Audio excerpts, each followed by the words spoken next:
to establish a headquarters for international espionage and underground fighters in New York City.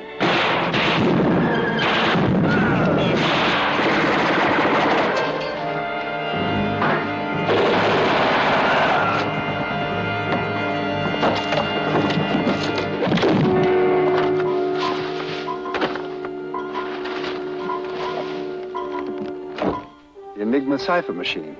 Now, let's see if I know how to set this thing. I'll tap out a message on these keys. You write down what comes up on this panel here. There's a Canadian gentleman by the name of William Stevenson. But Stevenson might be using his personal wealth in a manner that could jeopardize this country's neutrality. I'd still like to meet some of your people. You don't mean actors, I hope. No, I mean the ones who make cardboard look like stone and canvas look like sky.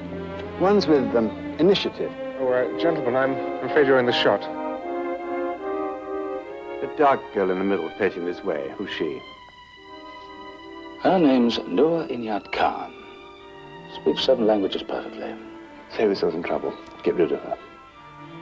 Why? She's one of the best we've found so far. Because she's too attractive, that's why. Once seen, she won't be forgotten. It's not the best qualification for a spy. You're going away and I'm staying behind, playing make-believe games. There's another difference. We're not lovers. Not yet. Not yet.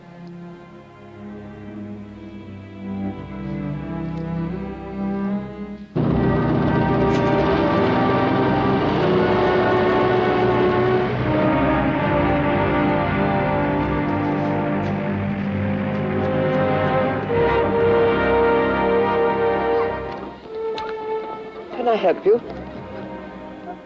I'm with the English, and I've been unable to make contact with the people who were to meet me. I need sanctuary, Sister Luke. She's not there, Evan. She's just not there.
What is it? This is a statement here from J. Edgar Hoover referring to Winston as a noble and courageous ally. And so he was. Yes, and one that Hoover never remotely understood. There were times when you and I weren't exactly soulmates, as I recall. I'm well aware of that. Tell me something. During that time when you thought I'd abandoned Madeline, so to speak, why did you never really quit and go into the Royal Marines like you wanted to?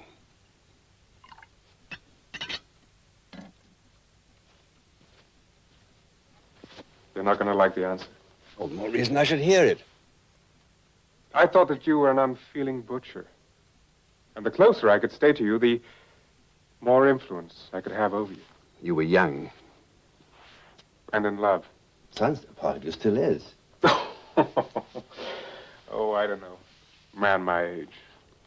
No, it's not so much that you stay in love. Rather, you remember how wonderful it felt to be alive and young and in love. Man your age, you're still a child. Oh, no. No, I was once. And you were old. Ooh, so very old. And so sure of yourself. And now you're not so young, and I'm not so old, and neither of us was ever really sure of ourselves.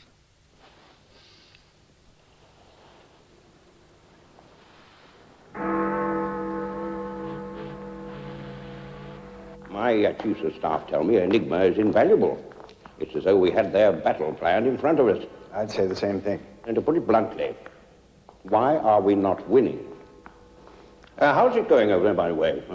Is that bulldog still trail you? Unfortunately, yes. Is he a problem to our operations? Well, the FBI doesn't get their reputation from press releases, Prime Minister. They're good. They're very good indeed. And Hoover has them working overtime trying to find out just what we're up to. You ought to be able to handle a man like Hoover with consummate ease. Would you be good enough to tell me how? Hoover is a man with an overriding passion. He's obsessed with the FBI, with its appearance and efficiency and how others perceive it. When you have an opponent that's obsessed with a thing, that tends to limit his imagination, and that gives you the advantage. Use it.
Adrian, would you take this down for me, please?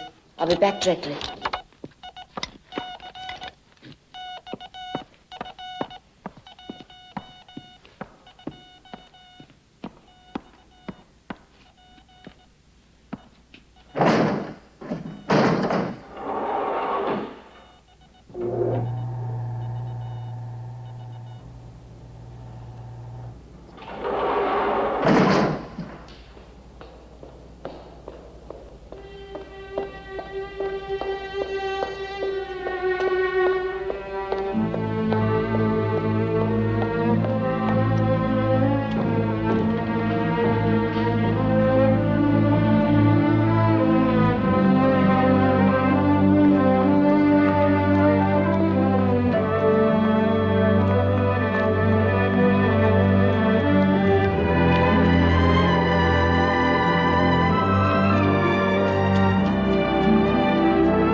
Is there anything I can do for you, Mrs. Wainwright? You can pour me 3 fingers of that horrible stuff and join me in a toast to your Madeline. We've just heard from her. She's alive and well.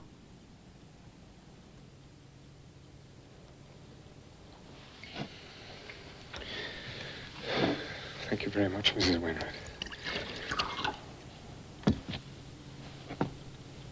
Thank you. You're ever so welcome, Mr. McCallion. Ever so.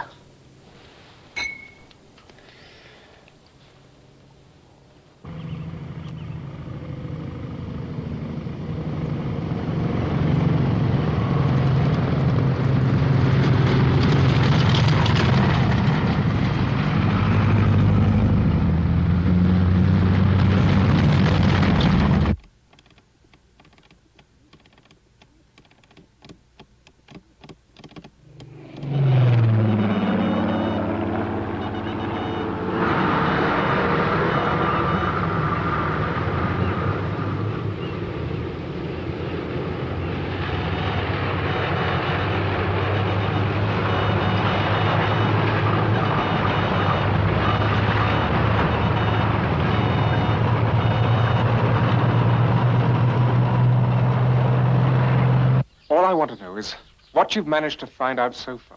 Can't tell you a thing, McHaley. You've no right to know. Oh, right. Who has a better? Your job is to help us in the training and equipping. Which I have done well enough so far to warrant some trust from Not a you matter people. of trust. A matter of security, regulations. You've no need to know where she is or what she's doing. I have no need to know, you say? Correct. If you care for the girl, and I'm sure you do, you ought to be grateful that we're safeguarding any loose knowledge of her whereabouts. Colonel Gubbins, Madeline was trained as a radio operator. Now, if the Prosper Network has been infiltrated, then she's on her own. She'll be gathering information rather than merely passing it on to us. And that is a job that she was never trained for, not by me, you, or anyone. The reports are coming in on time. They're correct. Now, I don't know how she's doing what she's doing, but she's doing it. Means she's alive. I'm afraid that's all I can tell you. Thank you.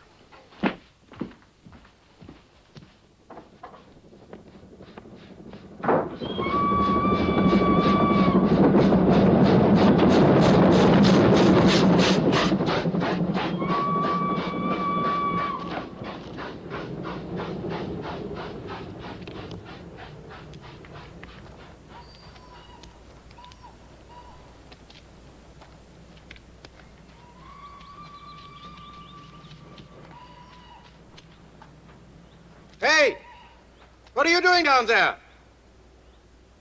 There are no civilians allowed in the freight yards. But the freight yard doesn't start until the other side of the tunnel. Well, you still have no business around here anyway. But I do. Sometimes the trains drop bits of coal. Without a fire in the morning, it gets too cold for my children. Your husband ought to provide coal? You're right, but he's working on a labor brigade in Normandy.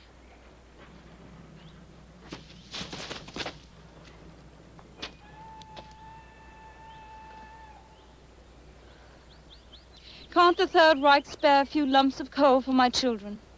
I'll ask Field Marshal Goring the next time he calls me for advice. Stay on this side of the sign. All right? Yes, I will, thank you.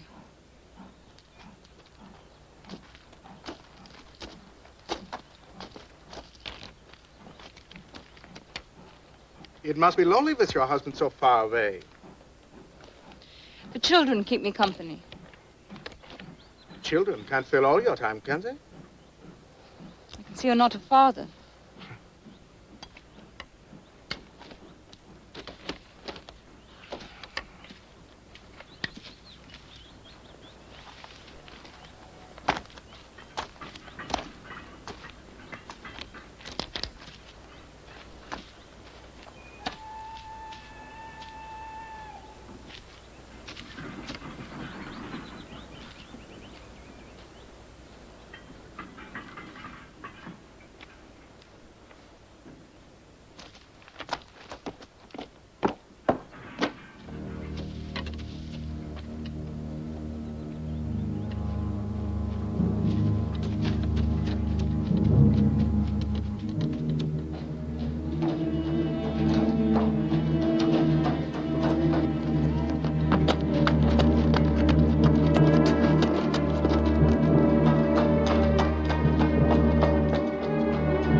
So poor children will be very cold, won't they?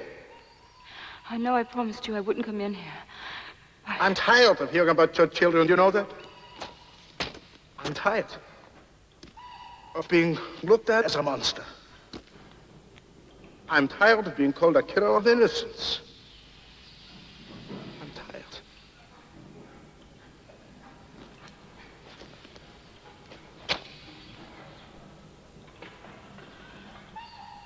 What's your name?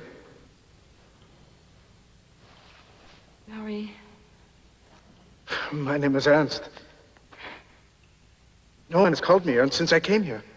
Do you know that? I've just been called Müller, but never simply by my first name. You called me by my name, Mary. Do that for me. Ernst. I should report you for being in here. I'm required to report you, do you understand? Yes. But I do not want to do that. I do not want to hurt you. I'm not a monster. God, your hair smells so good.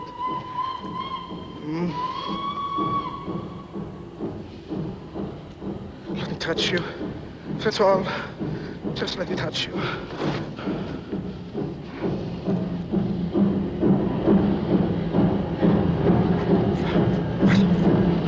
What's this?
You say she had a notebook? Yes, sir. Do you ever recall having seen her before? Town, marketplace? No, sir. The railway tunnel leading to the switching yards. Yes, sir. Write down everything you can remember about her. What she wore, what she said, what she looked like, everything.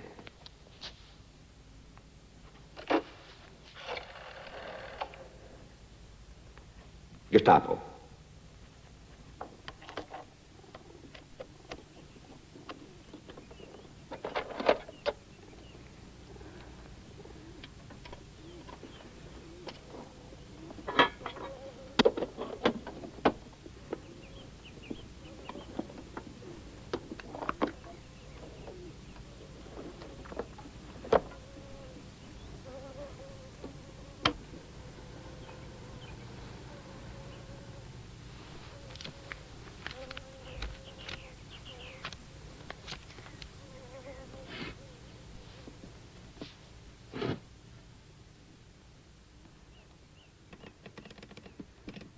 And it writes? Not endlessly, but 75 to 100 words. Enough to pass any guard spot check. How many rounds you carry? Just one. Range? 15 or 20 yards with any effectiveness. But beyond that, not very accurate. Is it loaded? No. All right, put it in work. It has merit. Mr. Stevenson, Mr. McCallion. Another fine day, Mr. McCallion. Ah, thank you very much, Mrs. Wainwright. Evan, you're an ass. And a Merry Christmas to you, too, sir. Mrs. Wainwright says it's a fine day, and you thank her for that. Now, that leaves me with two possibilities. Either Mrs. Wainwright has suddenly become the goddess incarnate and therefore entirely responsible for the weather, which I doubt, or the phrase, "it's another fine day," was a message for you. for which you, being a polite gentleman, although a bit of an ass, thank her. Evan, for 30 years I've worked on codes and cryptology, and you try to rush a schoolboy stunt like that past me, you ought to be ashamed of yourself. I haven't the slightest idea what you're talking about. I'm talking about the method whereby Mrs. Wainwright tells you that Madeline is alive and that her transmissions are coming in on schedule. I'd be a fool to confirm or deny that, and I'm no fool. You'd also be a bit foolish to rely too heavily on Mrs. Wainwright. After all, she's not responsible for every message that comes in here to Bletchley. If you're trying to tell me something, I'd be grateful if you tell me and have done with it. All right. The Germans are transferring radio directional homing units into the area where Madeline is operating. Which means? Which means they've started to look for her. Stevenson. Sorry to bother you, but I knew you'd want to be bothered. There's no mistake. None. Has Churchill been notified? Not by me. It's not my job. No, damn it, it's mine.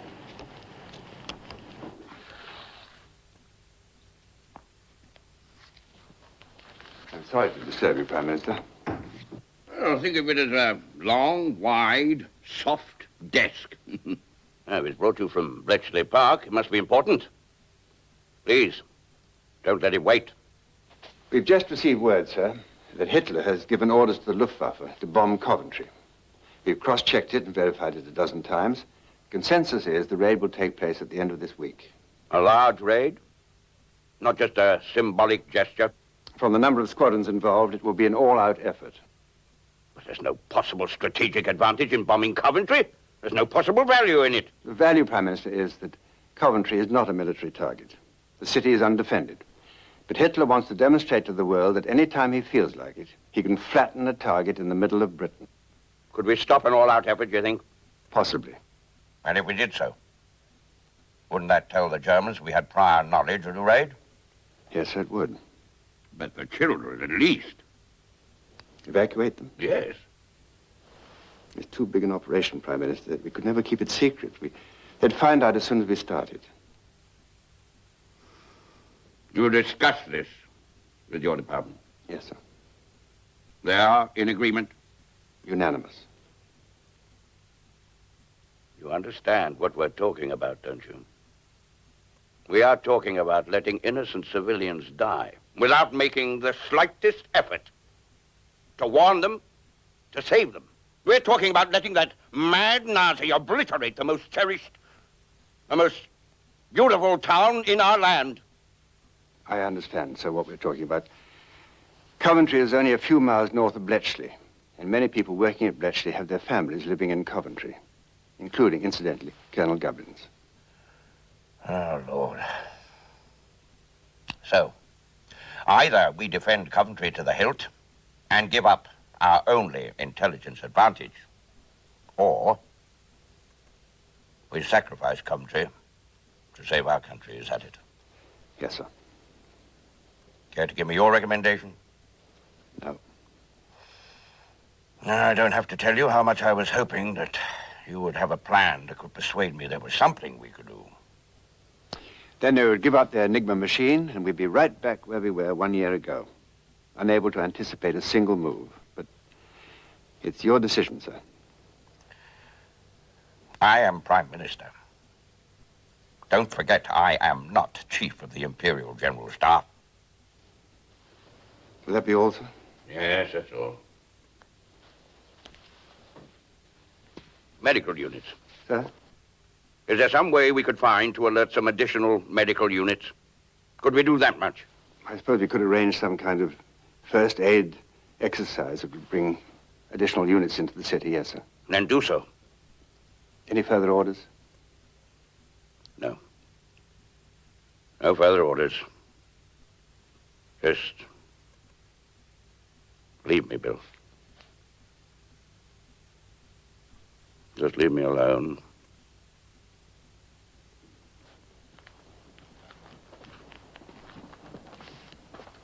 We are doing the right thing, sir.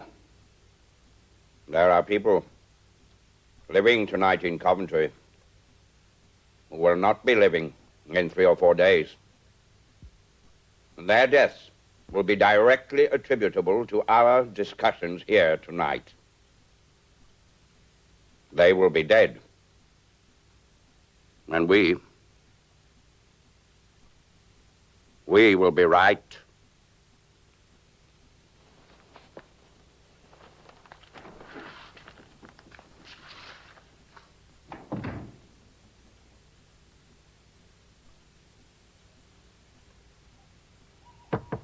Man.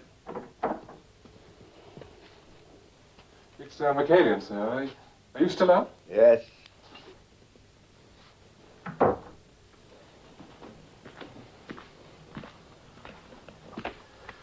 Ooh. What's on your mind? Well, I just thought you'd like to know. I got moving on the duplication of that phony pen I showed you this morning. Did you seriously come over here at this time of night just to tell me that? Oh, yes. Well, actually, there is one other thing. Look, I'll discuss anything with you except some harebrained scheme to rescue Madeline. Well, sir, I'm not sure how harebrained this is, but... I'm very busy. The door's open. Good night. Sir, If they are looking for her, I sincerely hope they don't find her. If they do find her, I sincerely hope she has time to swallow her L pill before they take her to Gestapo headquarters. In any event, there's nothing we can do about it. There's nothing we will do about it. You're a bastard. A cold, ruthless bastard. That is correct. Good night.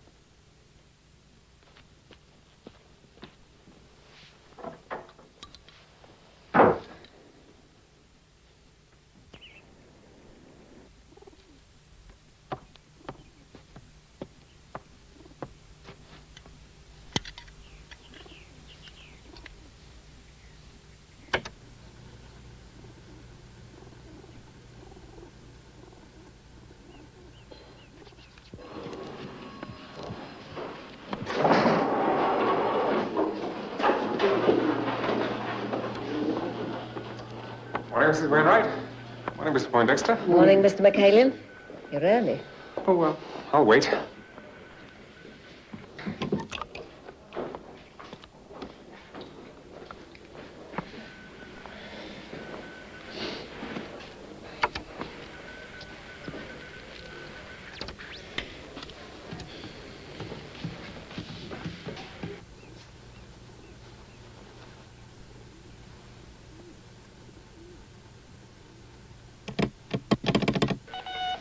Here we are now.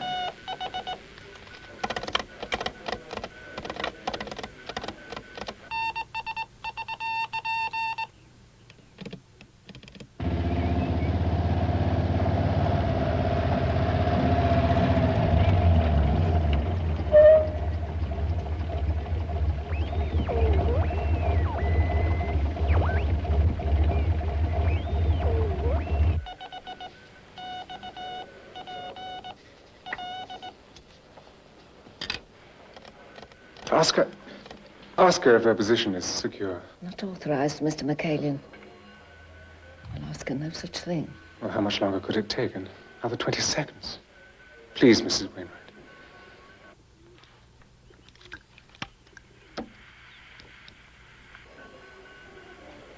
All right, then.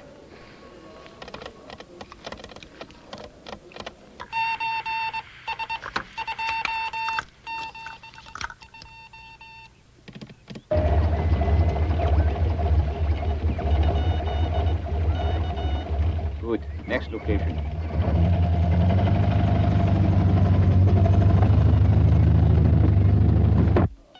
She didn't hear all the transmission. She's asking me to repeat.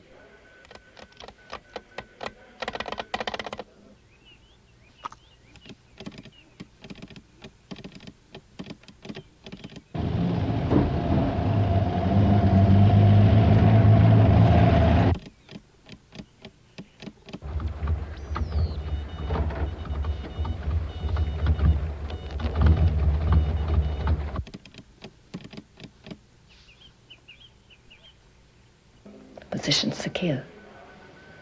Certain of it.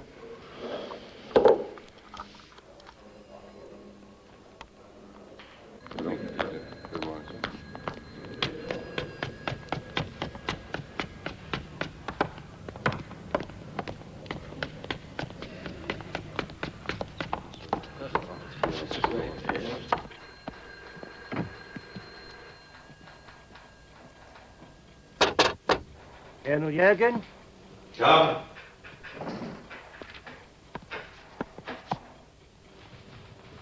What is it? The radio units just signaled, sir. They've narrowed down the search area. They believe they're very close. Close? Close is only good when you're throwing hand grenades. It's not good enough for our purpose. Put more people onto it. Man the frequency 24 hours a day.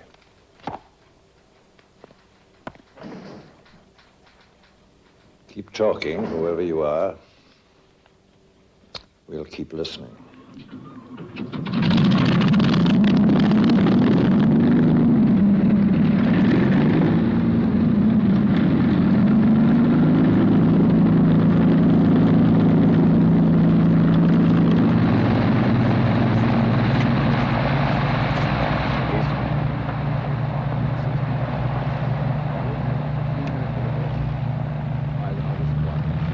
This gentleman is the target.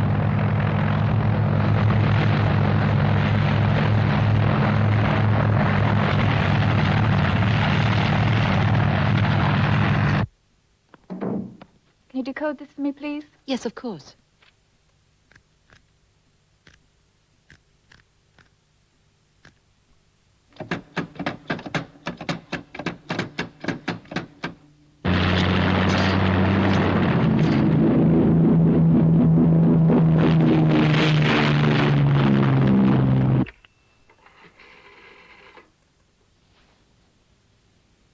Get me Mr. Stevenson, please. Urgent.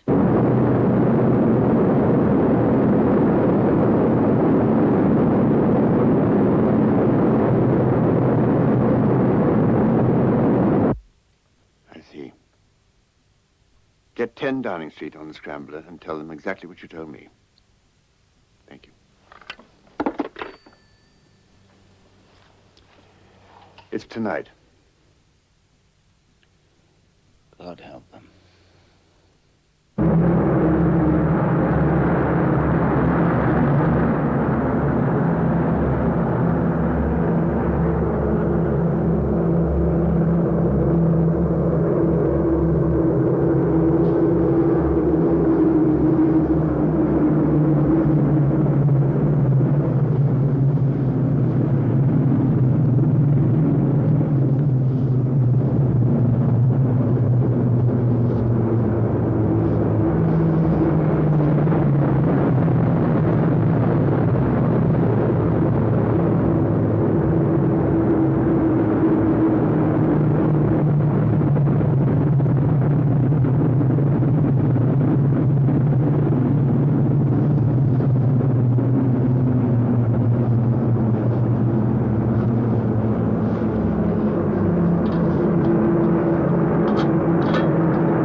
As soon as these girls reach about 10 words a minute, they think that's quite sufficient. Well, they're the best we've got at the moment.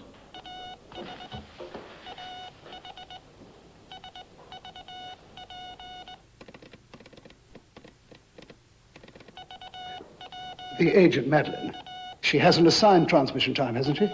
Yes, why? There's a call coming in at the moment with her identity code. But it's nearly 12 hours too early. Strange. Yes. It's still coming in. Mrs. Wainwright toward Madeleine. I'll get her. She'll recognize that touch on the key if it's her. Mrs. Wainwright, please.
3 kilometers north of here.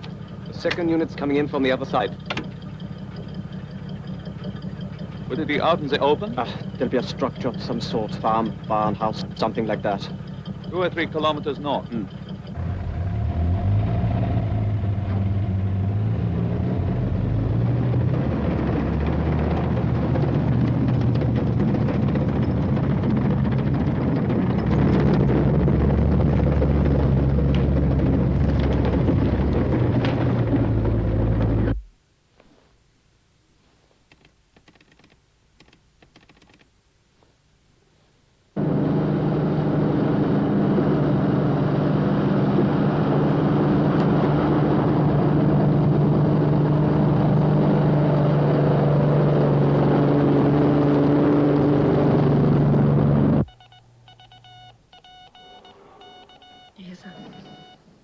I think that's a touch. Why is she transmitting now? I don't know. Let's find out what it is she wants to transmit.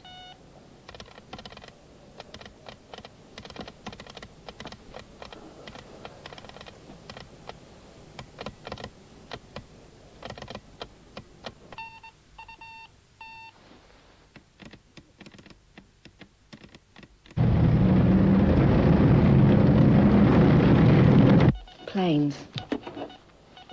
Large number. Passing over location. 15 minutes ago. Madeline. Can she identify them?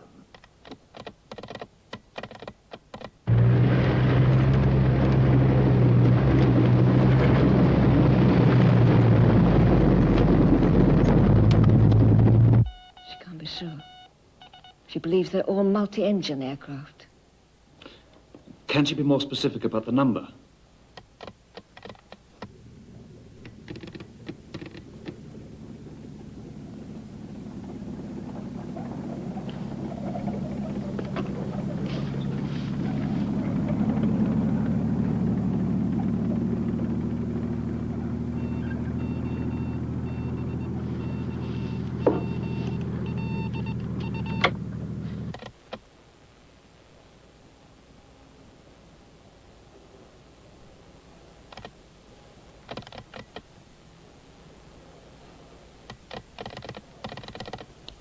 I said, can she be more specific about the number? I bloody well heard what you said.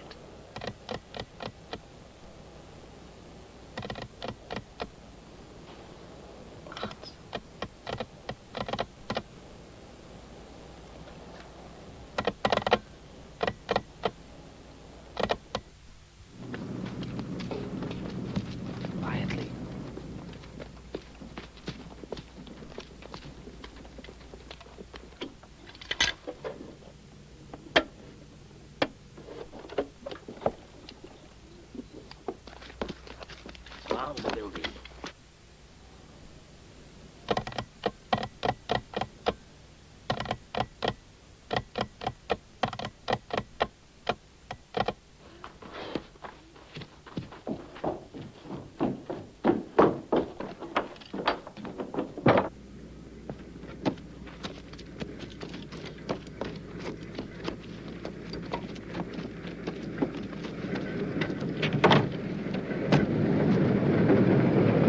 Over there! Take her alive!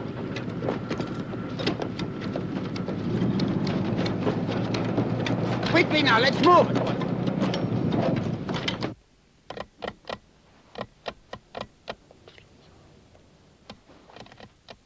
I'll take this to Stevenson. Make a copy for files. No, we mustn't waste the time. No, she saw a large number of aircraft coming over an area that doesn't normally see this kind of traffic. Let's get this to Stevenson as soon as possible. Want to make sure that this, at least, doesn't go to waste. Let him go.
It's over here! This way!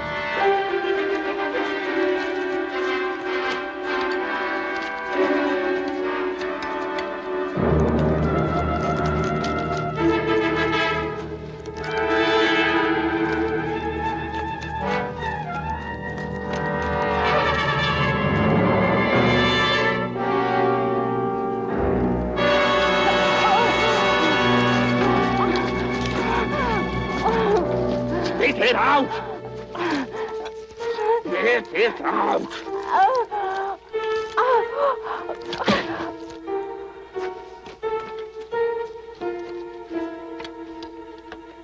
Is she dead? No, she wasn't that lucky.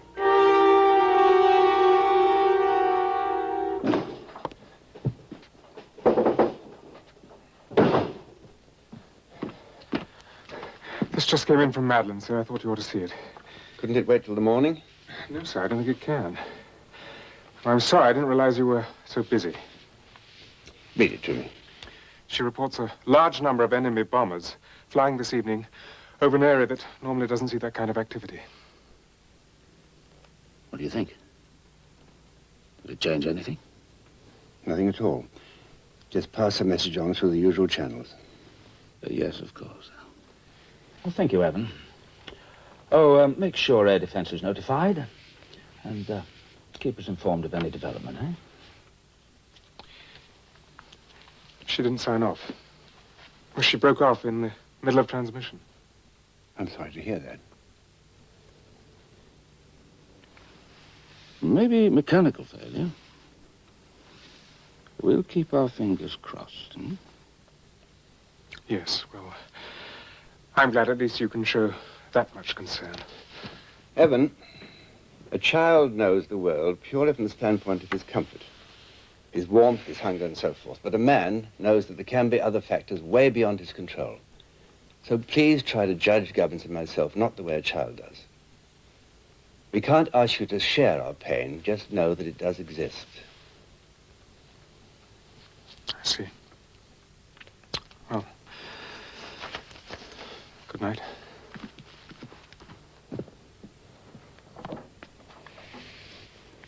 Now, we'll be over Coventry in an hour.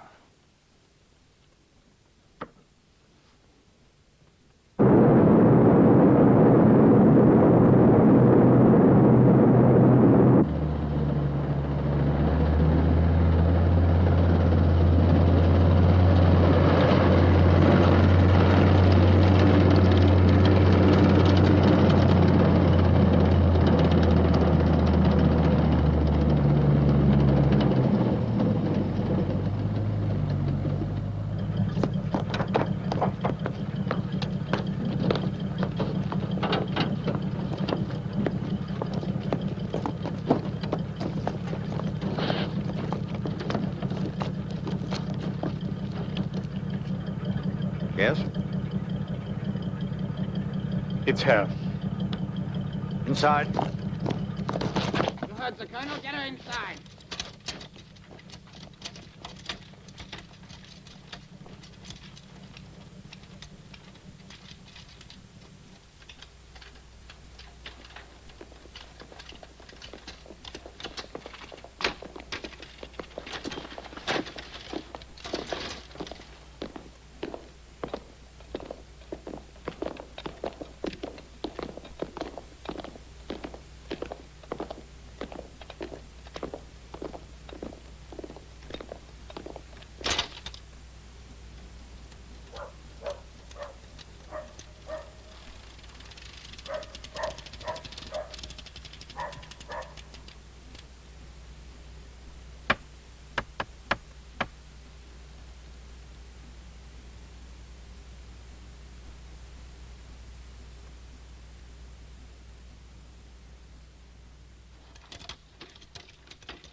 female.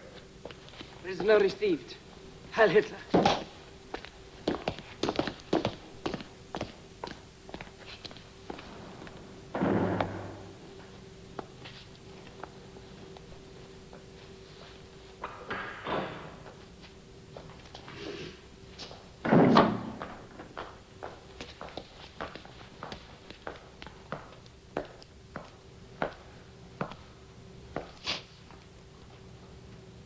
My name is Colonel Jurgen.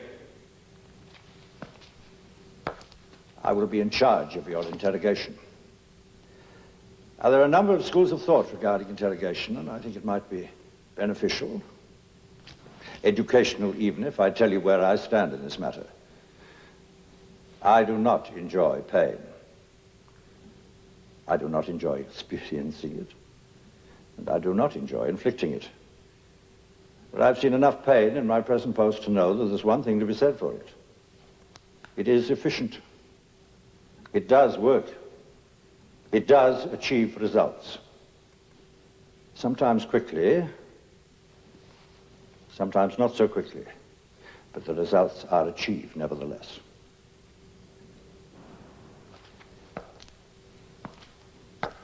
Now, I would urge you most sincerely to consider the logic and the reality of that fact, and save us both from the most unpleasant procedure that I might be forced to put you through if you choose not to cooperate. Know that you will break eventually. Know that some discomfort will be inflicted upon you to make it impossible for you to continue being stubborn. Know that bravery and courage are your worst enemy from this day forward. Your courage will take place in the utmost darkness where no one will ever know of it. The same holds true if you should decide to cooperate with us. No one on the other side will ever know. No one. Well, I believe that you should rest now and consider what I've just said very, very carefully. Good night. Sleep well. I will not cooperate, Colonel. I'm extremely sorry to hear that you should choose to put us both through this.